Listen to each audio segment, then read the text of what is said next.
Halo, selamat siang Sobat Impact Talk. Bertemu kembali dengan saya Debbie, II host yang akan menemani di Impact Talk siang hari ini. Hari ini hari Rabu, tanggal 21 April 2021.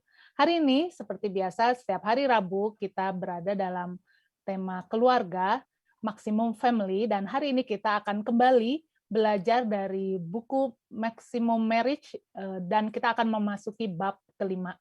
Hari ini kita akan berbicara di bab kelima ini tentang memperkuat keintiman emosional. Namun sebelumnya saya mau menyapa Sobat Impact Talk yang telah dengan setia hadir. Terima kasih untuk setiap dukungan dan saran yang diberikan. Dan kalau ada saran-saran atau mungkin ada topik-topik yang ingin dibicarakan di Impact Talk, silakan Sobat Impact Talk mengisi link yang ada di deskripsi. Ada Google Form, bisa diisi aja topik-topik, atau mungkin juga ada pertanyaan, atau mungkin juga Sobat Impact Talk yang butuh dukungan doa, silakan boleh tulis saja di bawah, di link di deskripsi di bawah. Dan juga ada aplikasi idc.church, bisa juga melalui aplikasi, dan juga ada melalui nomor WA yang ada di layar. Juga untuk Sobat Impact Talk yang mungkin baru pertama kali mengikuti Impact Talk di siang hari ini, bisa juga tinggal klik like, subscribe, dan tekan tombol notifikasi supaya bisa mengikuti sajian-sajian online yang ada di YouTube channel First Baptist Church Bandung ini. Karena selain Impact Talk, kita ada setiap pagi itu ada renungan pagi, Morning Spirit jam 6 pagi, lalu ada Impact Kids, renungan untuk anak jam 8 pagi, dan setiap malam jam 8 malam ada renungan malam untuk keluarga, yaitu Impact Family. Dan Impact Talk sendiri itu setiap hari Selasa sampai hari Jumat jam 12 siang. Kembali lagi, hari ini kita mau berbicara tentang memperkuat keintiman emosional. Dan telah hadir narasumber kita yang sudah tidak asing lagi, telah hadir melalui Zoom, Om Aren dan Tante Siwi. Halo, apa kabar? Halo, halo II Apakah host dan Sobat Impact Talk. Halo, apa kabar Om dan Tante? Sehat? Baik-baik, sehat-sehat, terima kasih. Puji Tuhan. Bagaimana kegiatan hari-hari Om? Sibuk mengajar? Ya begitulah, seperti yang lainnya. Seperti tetap sibuk dan banyaknya dari rumah ya Ya betul. kegiatannya ya. Nah ini Om, kalau ada kita melihat judulnya nih tentang memperkuat keintiman emosional. Apakah ini mungkin bisa dijelasin Om? Oh ya, oke. Saya mulai dengan mungkin penjelasan secara umum dulu ya, sebelum nanti mungkin ada pertanyaan-pertanyaan gitu ya. Oke, seperti yang tadi disebutkan, ini kan kita berbicara seri tentang Maximum Marriage atau Maximum Family itu kan berdasarkan suatu buku ya, gitu ya. Ini kan berdasarkan suatu buku, jadi bukannya karangan dari narasumber ya, bukan karangan dari saya, bukan karangan dari narasumber yang lain, yang sebelumnya, narasumbernya bukan sama sekali bukan. Kita hanya sebenarnya membagikan apa yang ada dari buku. Waktu itu karena kita ada ikut semacam kayak pelatihan atau training untuk pasangan suami istri kan ya. Jadi nggak ada salahnya kalau saya kembali mengulangi lagi tentang sumbernya ya. Jadi judul bukunya itu adalah Maximum Marriage. Jadi bagi sobat Impact Talk kalau misalnya tertarik itu bisa menghubungi II host ya untuk untuk mencari tahu nih dapat bukunya dari mana gitu ya. Karena kan kalau dengar kayak gini kan cuma sepotong-sepotong ya. Jadi mungkin mau tahu bukunya apa supaya bisa lebih baca lebih komplit. Nanti kalau misalnya lebih tertarik lagi malah bisa ikutan kayak kelompoknya gitu ya atau trainingnya gitu. Jadi judul bukunya adalah Maximum Marriage. Pengarangnya itu Stephen S. K. Hahn dan Gregory W. Slayton ya, W ya, W Slayton. Penerbitnya itu di Indonesia Family First Indonesia. Penerbitnya itu di tahun 2018. Perwakilan di Indonesia untuk Maximum Marriage Counseling atau training ini adalah Family First Indonesia ya. Jadi ini kita berbicaranya dari buku ya. Jadi bukan dari bahan yang lain atau dari pendapat sendiri saja, bukan, tapi memang kita mengetengahkan atau memaparkan apa yang kita dapat dari buku ini. Nah, itu pertamanya ya, supaya lebih jelas. Kalau mau tahu bukunya mungkin bisa sekali lagi menghubungi IIHOS-nya. Boleh. Nah, seperti yang kita tahu isi babnya itu sebenarnya kan adalah membangun dasar, itu yang pertama, lalu ada panduan praktis untuk membangun maximum marriage, lalu bagaimana troubleshooting-nya, lalu bagaimana mewariskan kebiasaan cara hidup maximum marriage ini kepada anak-anak kita.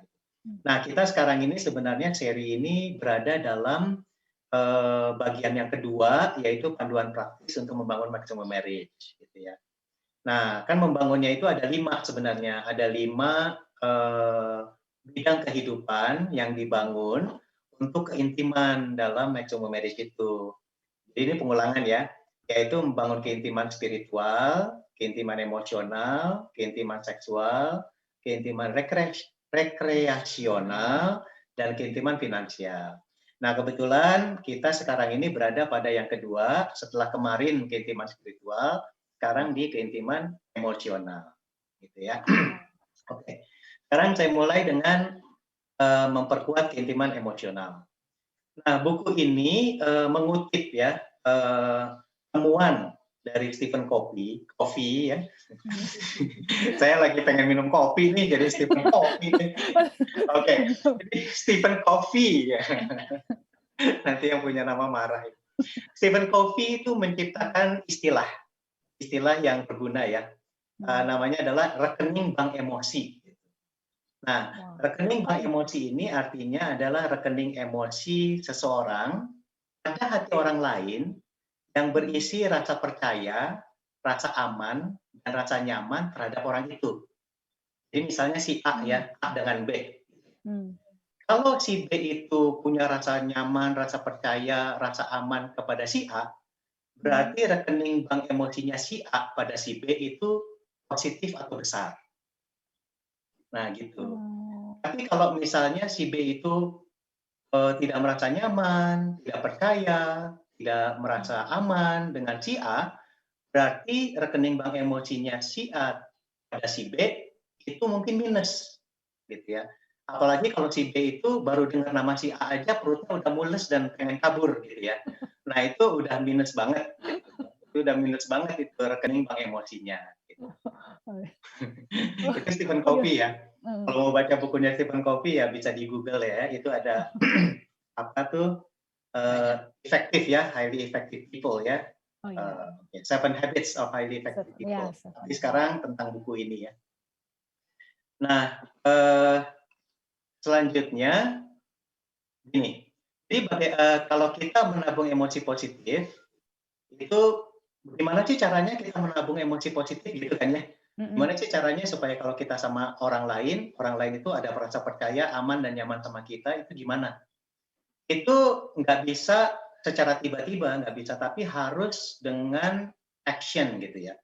Nah, actionnya itu apa? Harus dengan berpengalaman sehari-hari, dengan action gitu ya. Actionnya adalah ketika kita menunjukkan rasa hormat.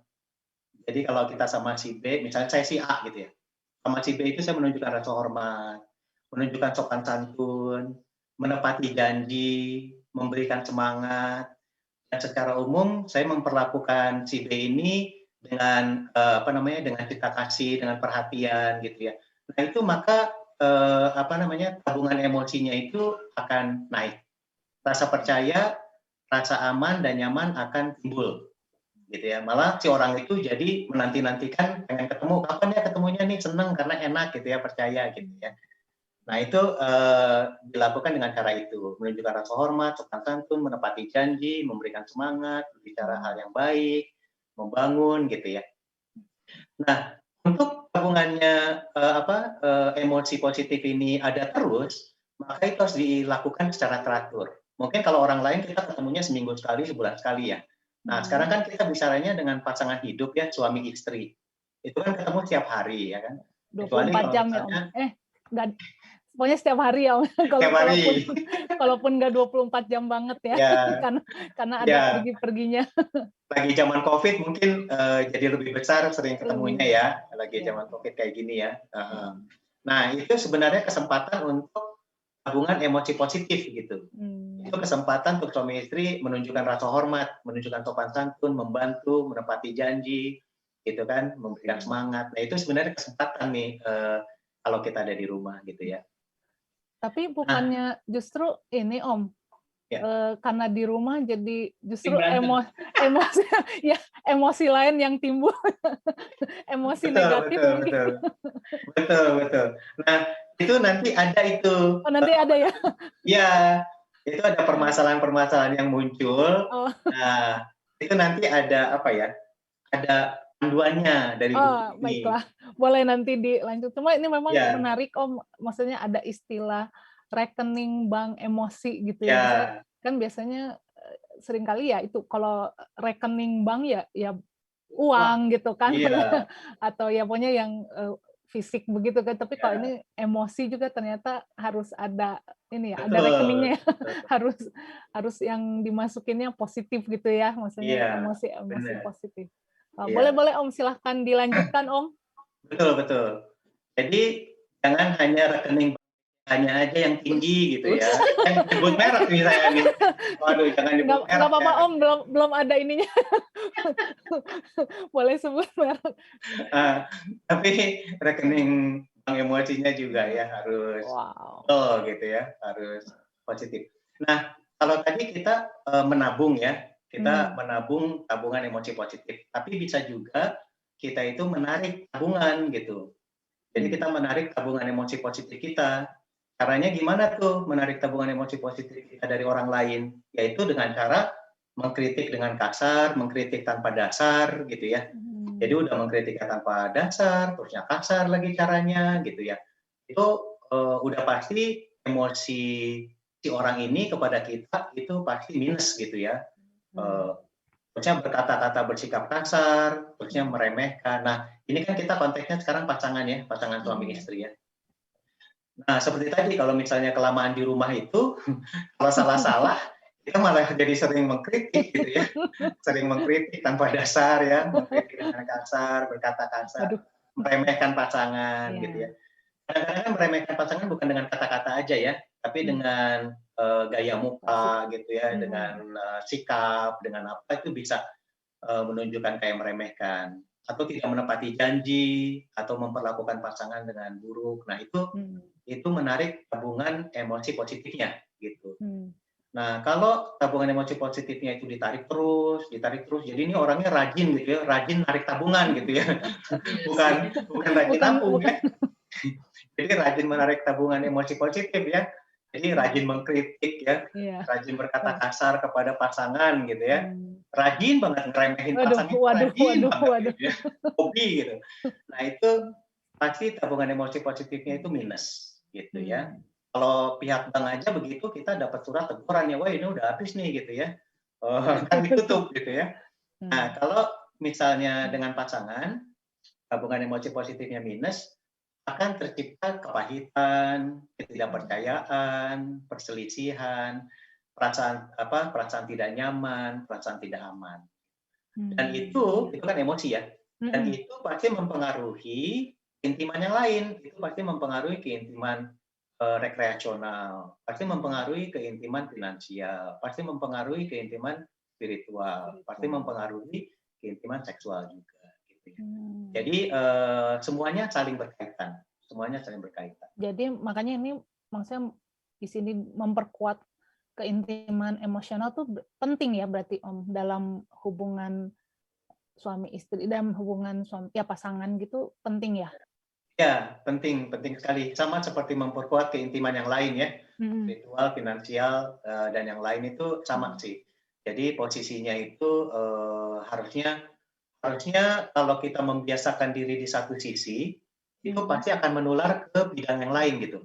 Hmm. Kalau misalnya kita memang menghargai pasangan kita di sisi emosional gitu ya, eh, apa namanya menepati janji di situ, pasti di finansial atau rekreasional kita juga menepati janji dan kita juga menghormati. Gitu. Hmm. Jadi saling berhubungan. Saling berhubungan. Wow. Dan ya hari ini kita masa belajar yang kedua ya, karena yang kemarin ini kita udah belajar tentang Spiritual. Ya, spiritual. betul, Wah betul. ini, nah terus kan karena itu tadi katanya banyak ditarik terus dari tabungannya, dari Ya, rekeningnya, ya. gimana caranya Om? Ada caranya nggak nih supaya bisa malah maksudnya gitu bisa nabung terus yang Ya, positif gitu, jangan malah kritik dan lain sebagainya tadi gitu. betul, betul. Eh, Buku ini memberikan panduan ya. Hmm. Nah, jadi kalau misalnya kayak tadi, kalau misalnya kita salah kan kita kan manusia tidak sempurna kan ya, tidak sempurna. Tergantung background kita juga gitu kan ya. Tergantung culture, kebiasaan kita, apakah dengan pasangan kita juga sama atau berbeda jauh gitu ya. Nah, kalau misalnya kita melakukan penarikan tabungan, bersikap misalnya kasar gitu ya, tidak sopan, tidak menepati janji, jadi di buku ini disarankan untuk kita langsung segera gitu ya, setelah kita menyadari kesalahan kita, untuk langsung segera minta maaf gitu. Jadi dalam hubungan suami istri yang baik itu jangan apa namanya, jangan malu, jangan gengsi, jangan tahan-tahan itu minta maaf gitu ya. Sama seperti juga jangan malu, jangan gengsi dan jangan tahan-tahan mengatakan terima kasih dan minta tolong gitu kan ya. Oh, Terima iya. kasih, minta tolong, maaf. Nah, itu harus apa? Harus sering mengatakan itu kalau memang saatnya tepat gitu. Hmm. Nah, tapi Kalau nggak merasa Om, nggak nah itu dia, itu dia, Nggak merasa ya. itu dia. nggak kalau nggak merasa Bener, kan jadi nggak cepat minta maaf bener, Om. nggak bisa, bener. Kalau nggak merasa, ya gimana mau minta maaf kalau nggak merasa kan ya? Apalagi kalau orangnya itu orang yang sangat rasional kan? Hmm. Orang yang sangat rasional loh, saya nggak salah kok saya minta Iya. maaf. Setahu Nah, saya sih yang salah dia. Nah, saya minta maaf dong. Wah, ini seru nih kalau kayak gitu. nah tapi kalau gitu berarti ya itu mungkin apa kembali maksudnya kita nah kalau itu gimana Om? Kalau Itu ada di panduan, ini belum sampai ke panduannya oh tadi. belum ya Om ya? Siap Om.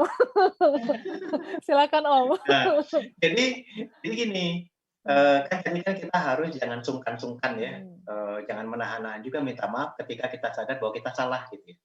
Tapi di lain pihak kita juga jangan obral kata minta maaf gitu. Karena kata minta maaf itu ada konsekuensi logis gitu. Jadi kita hanya bisa minta maaf ketika kita sudah siap untuk memperbaiki kesalahan yang kita lakukan. Jadi gini, kan kalau kita salah, kan kalau kita minta maaf kan berarti kita pertama tahu bahwa kita salah. Nah, kedua setelah kita tahu kita salah, kita mengakui, ya kan?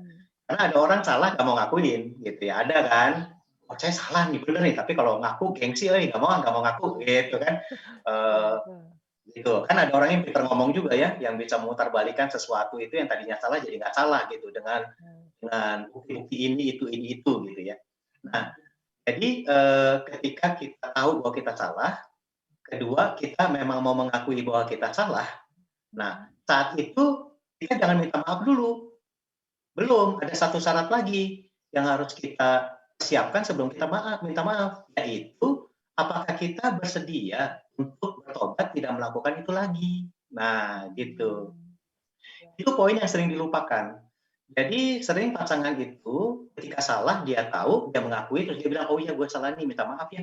Tapi dia belum sampai ke tahap, oh iya ya, ini saya salah, saya akan bertobat, saya tidak akan melakukan lagi deh. Nah, itu dia belum sampai tahap itu. Dia cuma sampai tahap tahu, mengakui, terus minta maaf, udah selesai. Habis itu melakukan lagi nggak? Ya melakukan lagi dong, kan belum apa namanya, belum sampai ke tahap saya bertobat nggak akan melakukan lagi, kan belum sampai situ. Gitu Oh, ya. ya. Jadi ada juga memang orang-orang yang maksudnya yang mudah minta maaf pun ada ya. Maksudnya ya, pasangan-pasangan yang mudah minta maaf tapi sebenarnya lagi. belum bertobat itu ya. Ya, jadi tahapan yang penting itu belum nyampe gitu, belum direnungkan gitu ya, belum di karena kadang-kadang orang melakukan itu kan ada alasannya ya, ada alasannya gitu. Kenapa dia melakukan itu? Nah, kadang-kadang ada sulit gitu untuk tidak melakukan itu. Nah, dia mesti benar-benar hitung dulu nih, benar-benar bisa nggak gitu. Nah, jadi sering tahap itu yang dilupakan, tahap bahwa saya akan bertobat nih. Jadi bukan cuma ke Tuhan aja nih bertobat nih, ke pasangan suami, ke pasangan istri juga. Dan sebenarnya bertobatnya ke diri sendiri gitu ya, gitu itu perlu gitu. Jadi tahu kita salah, mengakui kita salah, Lalu, oh iya benar, ini memang saya mesti rubah nih, saya nggak boleh begini lagi. Nah, baru minta maaf. Gitu. Baru permintaan maaf itu layak untuk diterima oleh si pasangannya. Karena kalau enggak begini, oh minta maaf ya, oh ya dimaafin. Baru 2 hari ngelakuin itu lagi. Minta maaf ya, ya dimaafin. Baru juga 1 jam lakuin lagi gitu ya. Ini tambah dekat nih jaraknya gitu ya. Oh minta maaf ya, iya. Baru selesai iya dimaafin, langsung ngelakuin lagi. Nah, itu permintaan maafnya jadi nggak ada gunanya. Jadi bukan itu maksudnya minta maaf untuk memperkuat keintiman emosional. Sama seperti ketika kita berdoa sama Tuhan, Tuhan ampuni dosa saya melakukan kesalahan ini gitu ya. Nah, sebenarnya sebelum berdoa itu harus siap-siap dengan yang tadi. Tahu bahwa itu salah, mengakui itu salah ke Tuhan, dan memutuskan, ya Tuhan saya mau bertobat nih. Nah, baru berdoa, minta maaf. Karena kalau enggak percuma, nanti kejadian lagi gitu. Nah, itu yang yang namanya meminta maaf gitu ya, dan mencoba memperbaiki gitu. Jadi itu poin penting. Nah, itu baru pembukaan menuju ke panduan ya. Oh, belum ya Om ya? Iya, itu belum panduannya ya Om ya, belum langkah-langkahnya ya. Belum. Wow, tapi memang menarik sekali ini Iya. ternyata ya penting banget gitu ya, dan ya emosi ini kayaknya memang yang menguasai, yang cukup menguasai, karena kan ya itu ya yang gampang, karena kita kan pasti ya dengan emosi kan, maksudnya ya dengan emosi, dengan perasaan gitu kan, kalau lagi dengan pasangan. Iya, saya lancar ngomong gini karena saya pelaku seperti itu, sering minta maaf tapi nggak bertobat gitu. Jadi karena pengalaman gitu, jadi saya lancar ngomongnya gitu. Karena pengalaman sendiri. Ada pengalaman ya Om ya, ada pengalaman tapi sudah. Kan kita lancar ngomong sesuatu kalau udah ngalamin kan gitu kan. Apalagi sebagai pelaku pelaku yang itu. Yang pelakunya jadi iya, lebih benar. tapi Jadi, ya itu jadi ini buku ini, kegiatan ini gitu ya, training ini itu sebenarnya buat orang yang memang butuh ya, merasa butuh untuk memperkuat keintiman dalam pernikahan. Karena dalam buku ini sebenarnya ditawarkan bagaimana supaya jangan hanya sekedar jadi suami istri, tapi juga sebagai kekasih sampai meninggal gitu ya. Nah itu sebenarnya poin pentingnya di situ sih. Bagaimana jangan hanya cuma suami istri, tapi juga kekasih. Kan kalau dengar kata kekasih kan itu buat anak umur 17-an ya. Gitu ya. Saya udah 54 tahun nih gitu ya. Kelihatan masih muda Om. Kayak baru 20-an apa 30-an Om? Ya itu 25 tahun yang lalu ya. Nah jadi yang ditawarkan oleh buku itu sebenarnya itu gitu ya.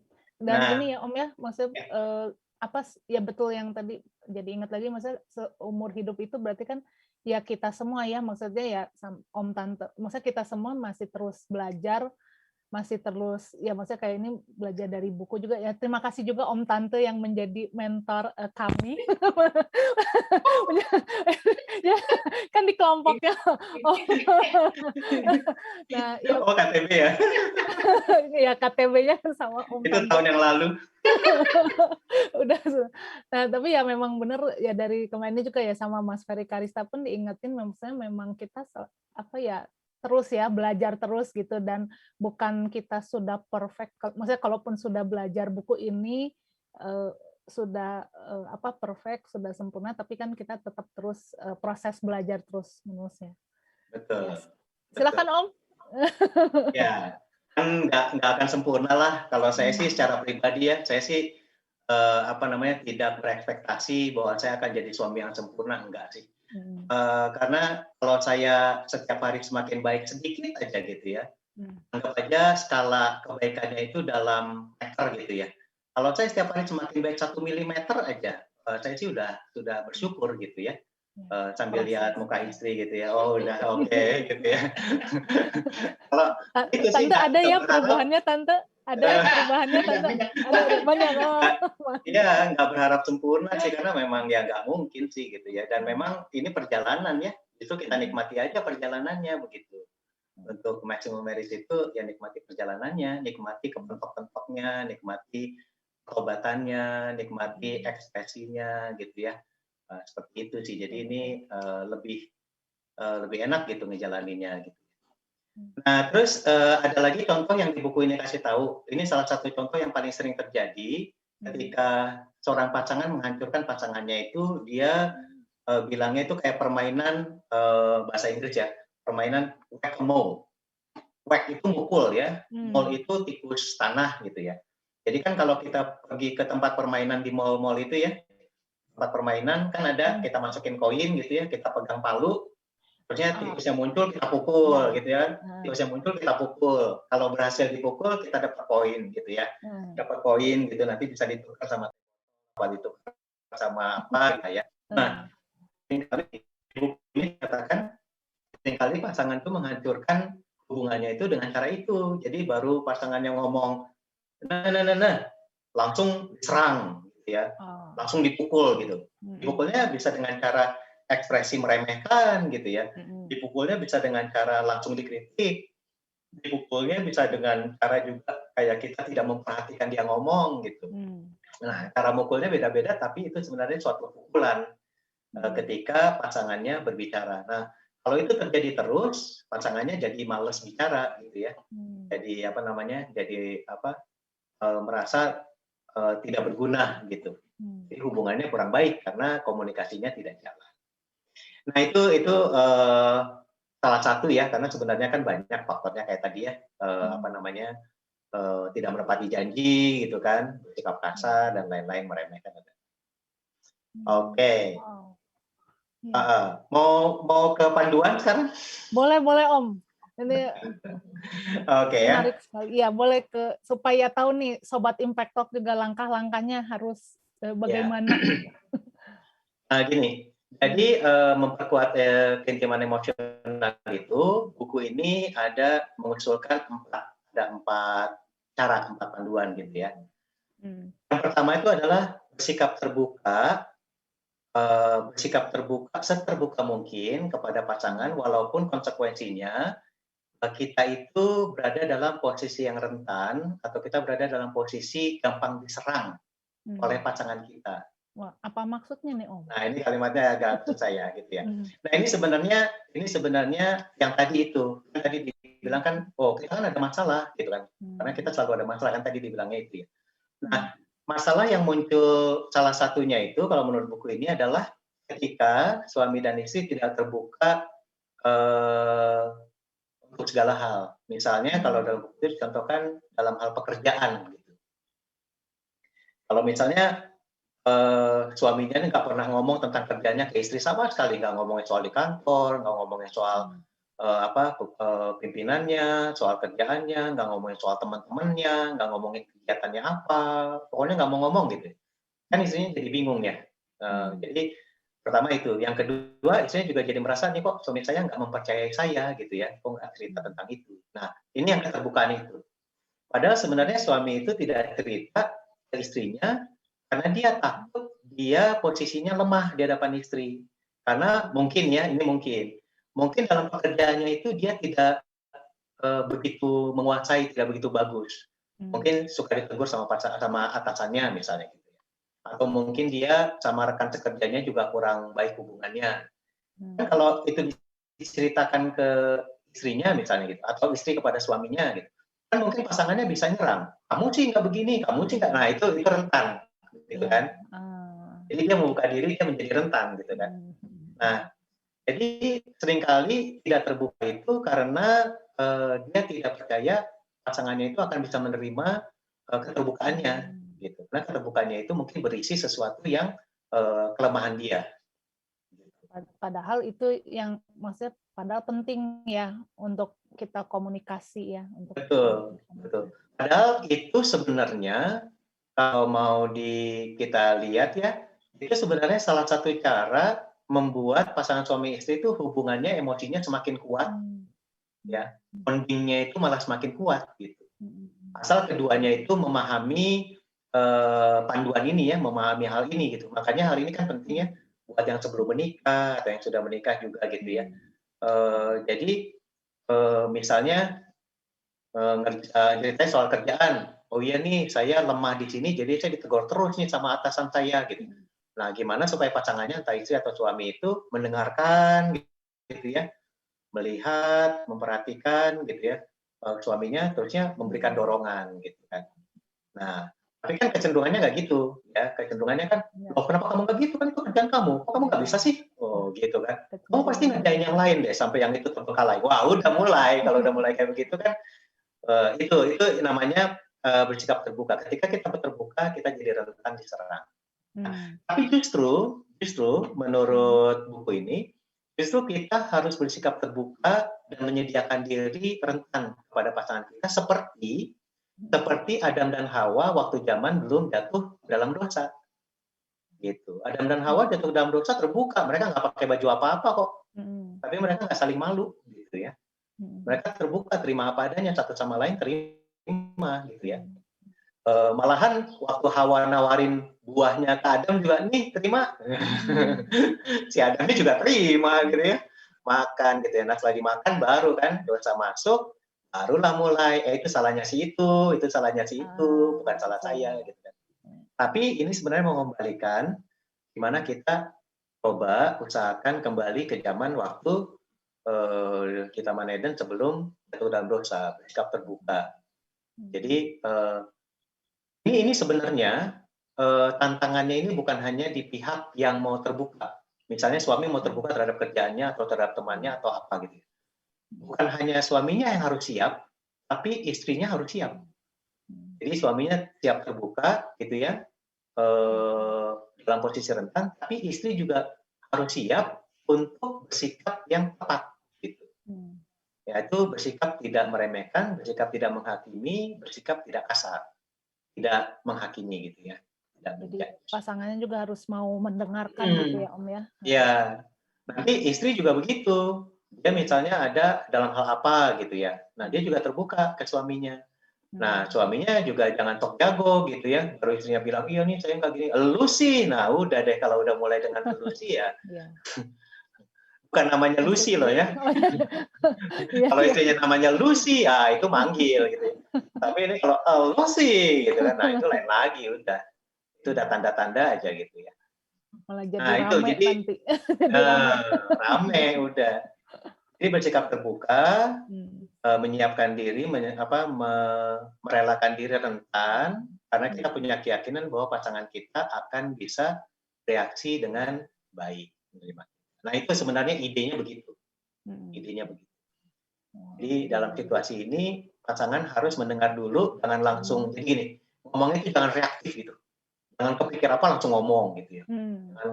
Oh iya nih saya kerjaan gini sama atasan saya nggak bisa nih. Wah pikiran kita langsung, oh kamu bodoh gitu kan. Atau oh kamu nggak bertanggung jawab, oh kamu nggak mengerjakan tugas dengan baik. Nah itu kan ekspresi spontan. Nah itu jangan dulu, stop dulu, dengerin dulu.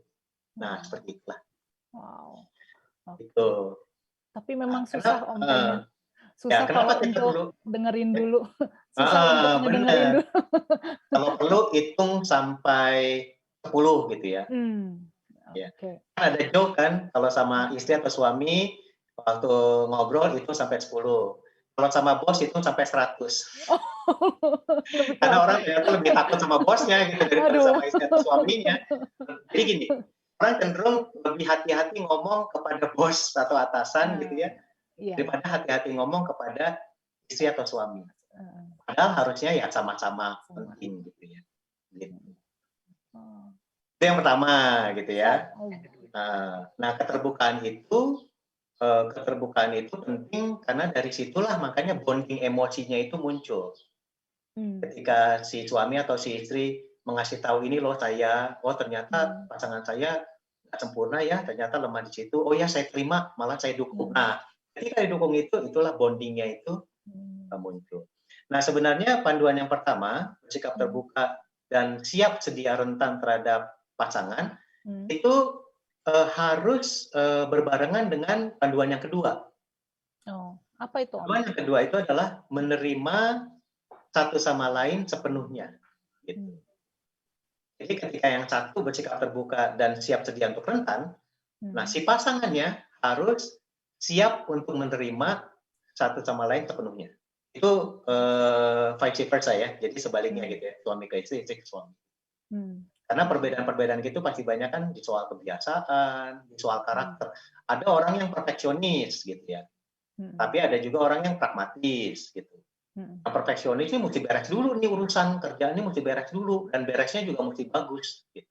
Kalau yang pragmatis, entar dulu yang diminta apa, yang diminta itu, ya udah itunya aja yang penting, nggak usah terlalu detail, nggak usah terlalu apa sempurna, yang penting yang diminta itu ya udah itu aja. Gitu. Nah itu Betul, bisa betul. bermasalah, itu bisa bermasalah gitu ya.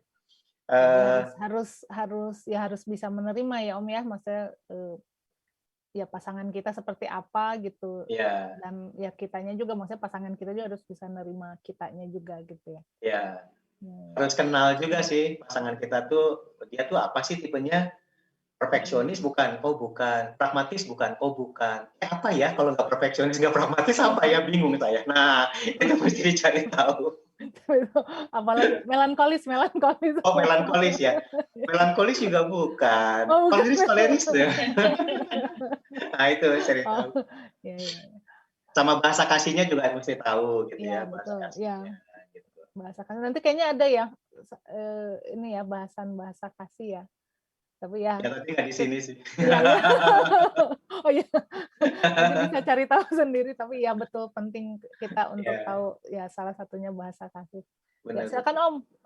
Jadi Ya, apa nih menerima satu ya, sama jadi menerima satu sama lain sepenuhnya. Artinya sebelum kita menerima itu syaratnya kita harus kenal. Jadi si istri tahu kenal dirinya itu seperti apa. Ini bukan tahu suaminya loh ya. Tahu dirinya seperti apa itu penting. Suami juga tahu, oh saya tuh orangnya seperti ini. Itu juga penting. Itu pertama. Yang kedua, suami tahu, oh istri saya tuh orangnya seperti ini. Nah itu penting. Tapi tahunya benar-benar tahu, bukan subjektif ya, tapi tahu benar-benar bahwa memang itu seperti itu. Gitu. Karena kadang-kadang, saya kenal istri saya begini kok. Gitu. Padahal istrinya bilang, enggak, saya mah kagak begitu. Nah itu kan, itu ada perbedaan ya. Nah kalau kita bilang mana yang benar, pasti yang benernya yang istri gitu ya, karena dia dirinya sendiri kan. Gitu. Nah, jadi harus punya pengenalan yang sama. Oh, saya kenal istri saya, dia orangnya seperti ini. Ternyata istrinya bilang, oh iya betul, saya memang orangnya seperti itu. Nah, sebenarnya proses pengenalan itu sendiri kan butuh waktu. Proses pengenalan itu sendiri kan berjalan terus. Karena bisa aja istri kita 5 tahun yang lalu seperti itu. Tapi sekarang belum tentu seperti itu juga, bisa ada yang berubah. Gitu kan? Jadi nggak bisa dipatok, loh, kamu kan 10 tahun yang lalu begini, jadi sekarang harus begini dong. Enggak juga, bisa berubah. Orang tuh bisa berubah. Gitu. Nah, itulah pengenalan terus-menerus itulah sebenarnya yang bikin jadi seru gitu, yang sebenarnya bikin pernikahan itu jadi fun gitu ya, jadi menyenangkan gitu ya, karena ada rame-ramenya gitu. Ada rame-rame. Jadi jangan juga berharap mulus terus juga nggak, yang malah mungkin jadi nggak seru ya. Nggak seru. Maksudnya mulusnya tuh jadi udah diem juga kan jadi nggak seru ya. Oh, Memang harus kalau diem itu pasti ada satu titiknya itu meletus. Oh iya, meletus balon hijau, dor. Hatiku sangat kacau. Makanya tadi ya balik lagi maksudnya yang komunikasi itu ya justru ya, meskipun karena kita pasti ada karakter yang berbeda, ya ada perbedaan-perbedaan, tapi justru ya karena komunikasi itu terus dijalanin, jadi ya ini ya bisa saling lama-lama jadi makin saling mengerti ya. Ya, sebenarnya kan gini, kebanggaan suami itu sebenarnya adalah saya itu orang yang paling kenal istri saya dibandingin orang lain. Nah, itu sebenarnya gitu. Harusnya begitu. Saya lebih kenal istri saya daripada kakaknya dia. Saya lebih kenal istri saya daripada adiknya dia. Saya lebih kenal istri saya daripada pendetanya dia. Saya lebih kenal istri saya daripada apa ya? Daripada yang lain gitulah intinya gitu. Sama istri juga begitu. Oh, saya kenal suami saya tuh lebih daripada yang lain. Nah, itu sebenarnya bisa dibikin jadi kayak kayak challenge gitu ya buat kita. Karena pengenalan itu yang membuat sebenarnya hubungannya bisa jadi lebih baik ya, lebih baik. Gitu. Bukan berarti nggak ada perbedaan pendapat, pasti ada. Tapi minimal pada perbedaan pendapat, memutuskan sesuatunya itu bisa lebih cepat dan lebih bisa memenuhi atau mengakomodasi keinginan kedua belah pihak gitu. Nah, yang ketiga itu panduannya adalah ini. Kalau tadi kan whack-a-mole kan, jadi itu contoh negatif ya. Pasangan baru ngomong apa langsung ditabet aja gitu ya. Nah, ini justru kebalikannya. Jadi panduan ketiga adalah pasangan suami atau istri itu harus terbiasa, harus punya kebiasaan, harus punya refleks mengatakan hal-hal yang baik tentang pasangan kita dengan cara yang baik juga, dan memang itu benar-benar hal baik gitu. Jadi bukan misalnya gini, misalnya istri saya nggak bisa masak gitu ya. Di depan orang saya bilang, "Oh, istri saya pintar masak loh." Nah, itu kan bohong namanya itu. Memang saya mengatakan sesuatu yang baik tentang istri saya, tapi itu nggak benar gitu, itu bohong. Nah, itu bukan itu maksudnya. Tapi maksudnya mengatakan hal yang baik tentang pasangan kita yang memang benar-benar pasangan kita lakukan gitu. Misalnya pasangan saya itu orangnya selalu tepat janji loh. Bener. Selama saya menikah sama dia nggak pernah ingkar janji sekalipun. Nah, kalau udah kayak gitu, berarti saya nggak bohong. Gitu kan. Nah, itu bisa ngomong kayak gitu. Tapi kalau misalnya, apa ya, ya itu tadi lah ya. Misalnya, pasangan saya itu selalu baik loh ke saya. Padahal enggak, misalnya gitu ya. Nah, itu bohong gitu. Nah, itu jangan kayak gitu.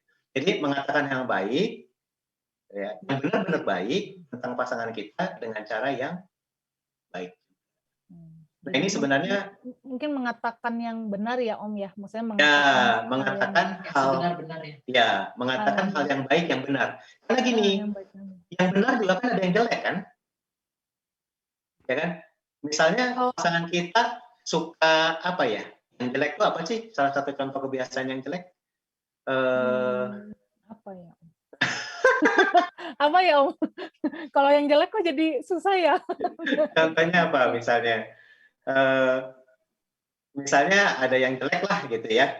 Makan terus Om, makan terus. Makan terus, Makan terus nggak berhenti.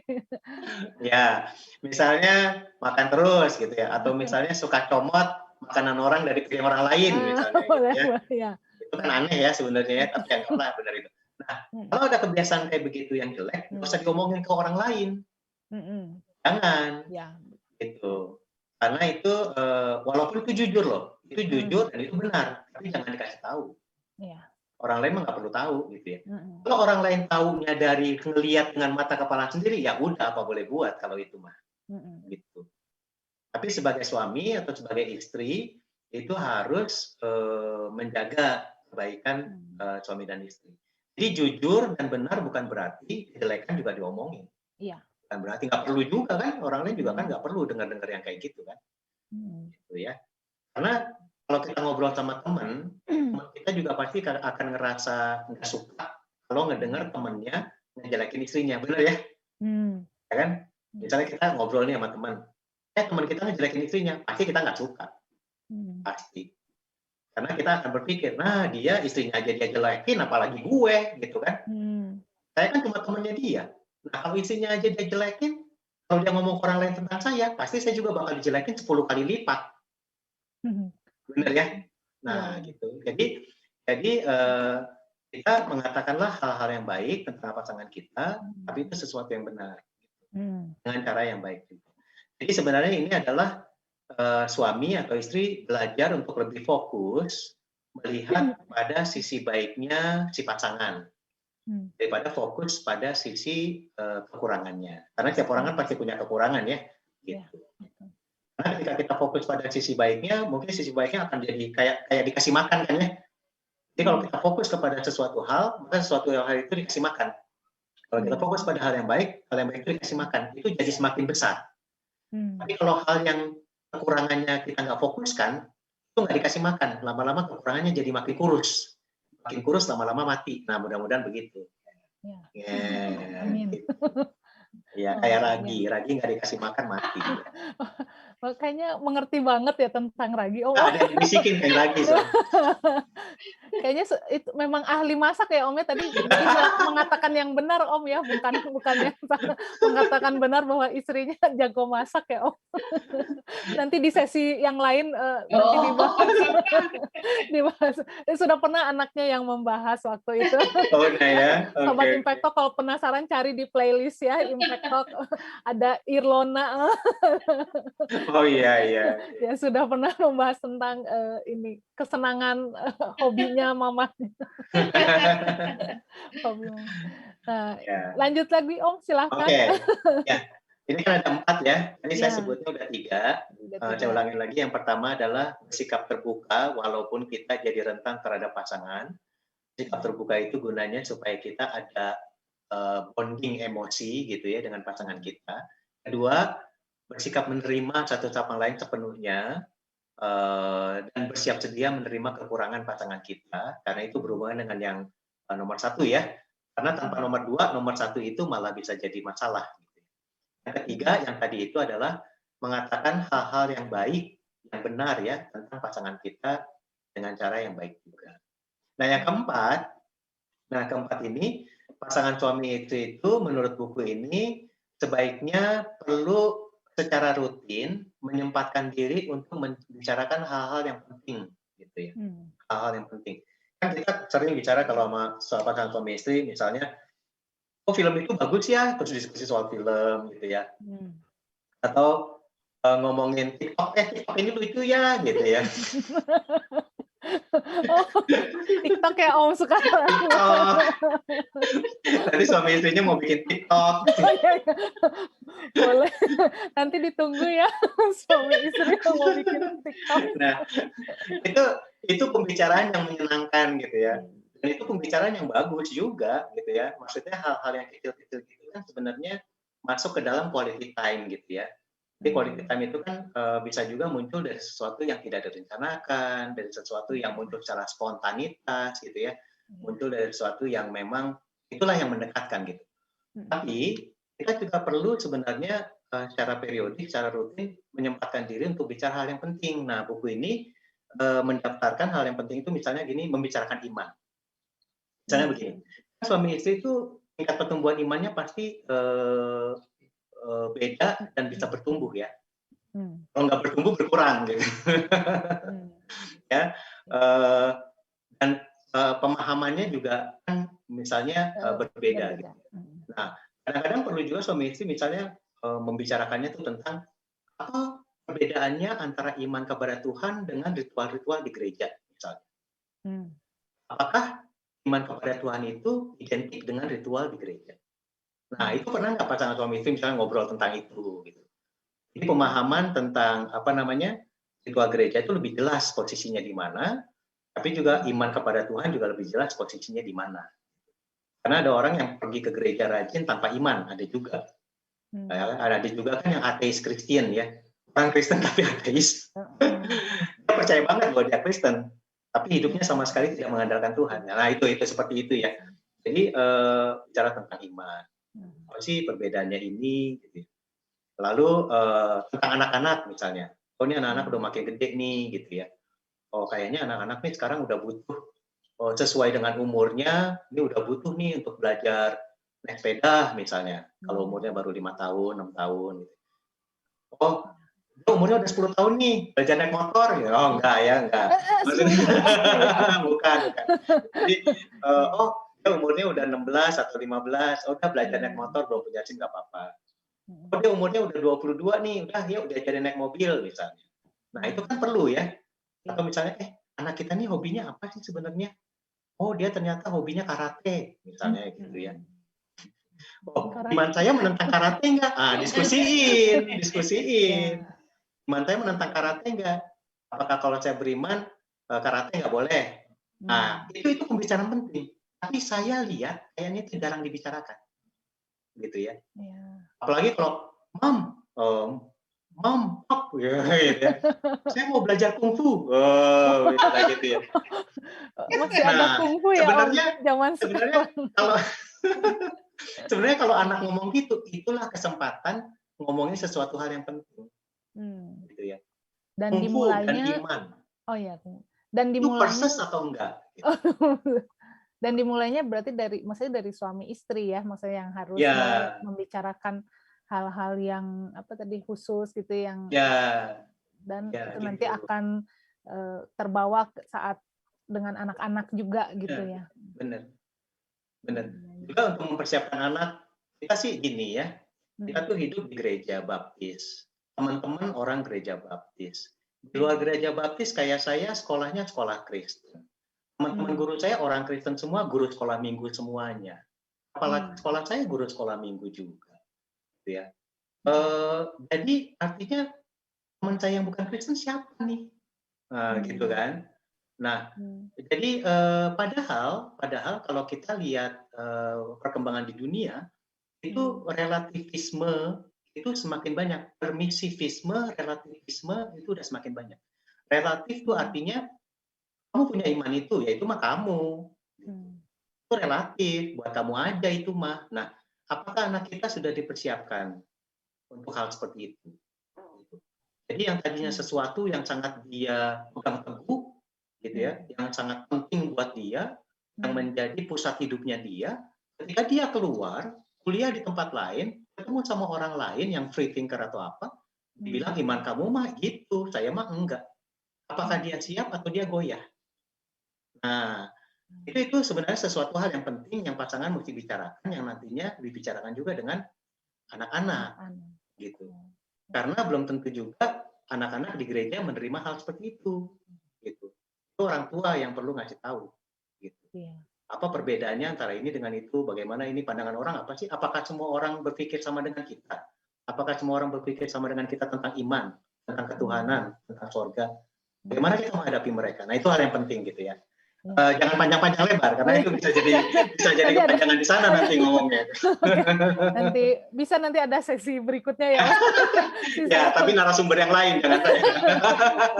Oke, jadi yang tadi pertama bicaranya tentang iman ya, yang ya bisa hal-hal yang pentingnya tentang iman. Anak-anak masa depan kita, misalnya kita mau pensiun atau masa depan anak-anak juga.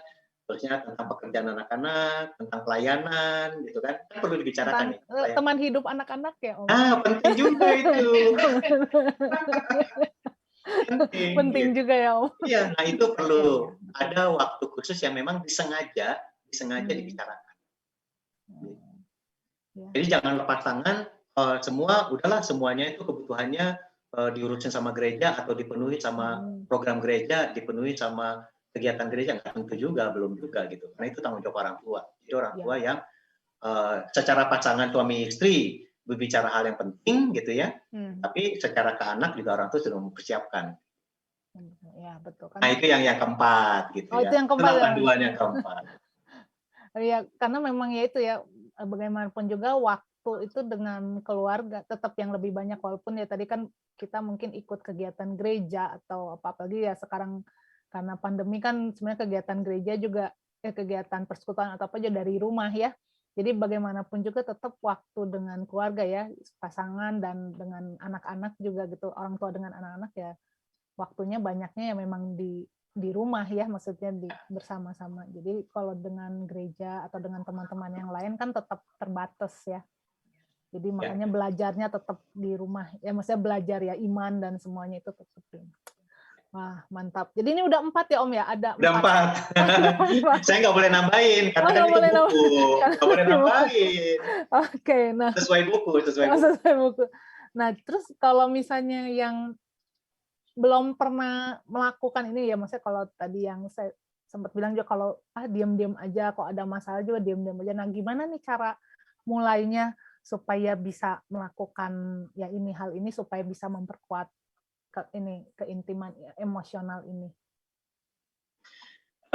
Ini kan kayak tepuk tangan, nggak bisa satu tangan ya. Aduh, bunyi nih, gitu kan. Mesti 2. Gitu ya. Kalau bahasa Indonesia sih gitu ya. Jadi tepuk tangan nggak bisa berdiri sendiri, bertepuk sebelah tangan ya. Kalau bahasa Inggrisnya kan it takes two to tango gitu ya. Jadi kalau mau nari tango mesti berdua. Kalau sendirian biarpun gayanya tango itu bukan nari tango namanya gitu ya.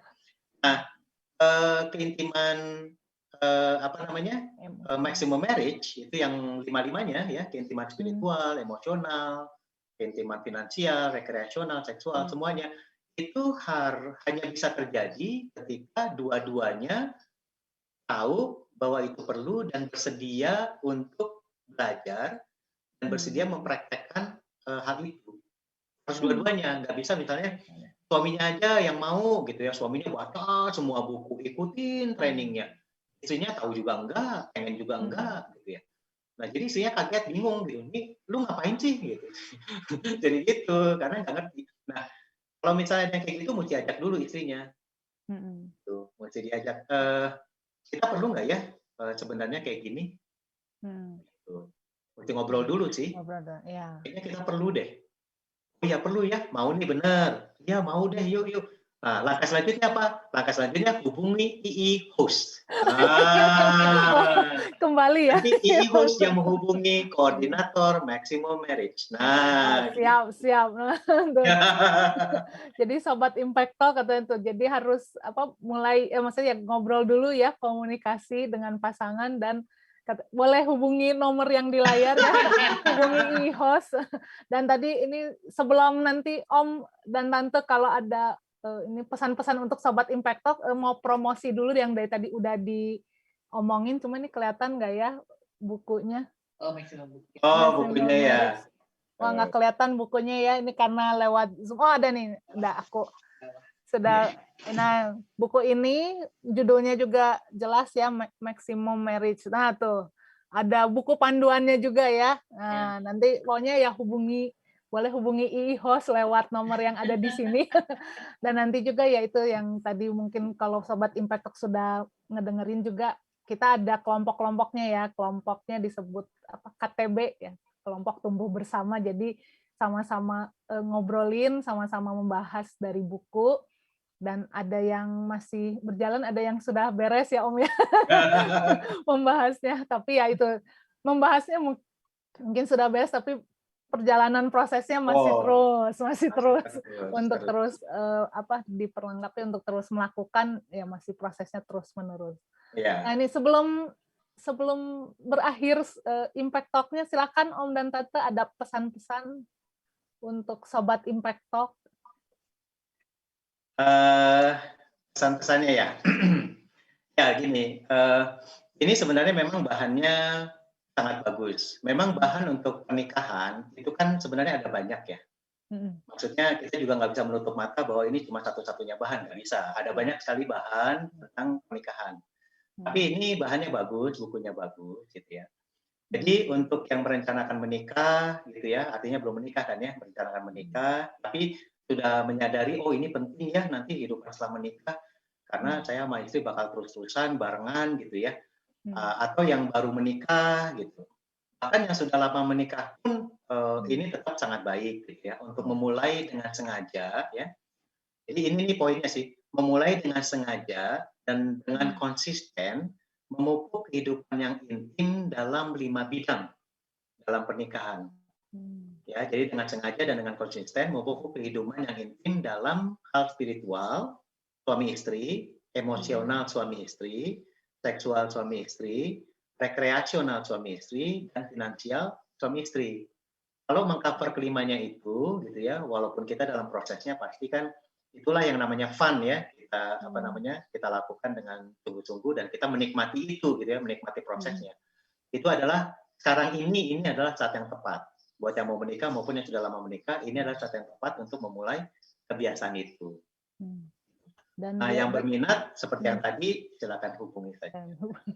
Ya, dan ya berarti gitu ya, memulainya tuh sekarang, nggak usah, maksudnya jangan nanti gitu harus bagaimana gitu, harus sayanya udah bisa atau apa, enggak ya, memang dimulai kayak yang spiritual juga kan waktu itu Mas Ferry Karista juga bilang ya pokoknya dimulainya sekarang, mau yang maksudnya berdoa itu berdoa bersama, mau cuma semenit atau ya cuma beberapa waktu, pokoknya waktunya sedikit pun ya dimulai aja. Jadi ya kayak ini juga maksudnya bersikap terbuka, komunikasinya itu ya dimulai aja ya gitu maksudnya. Betul.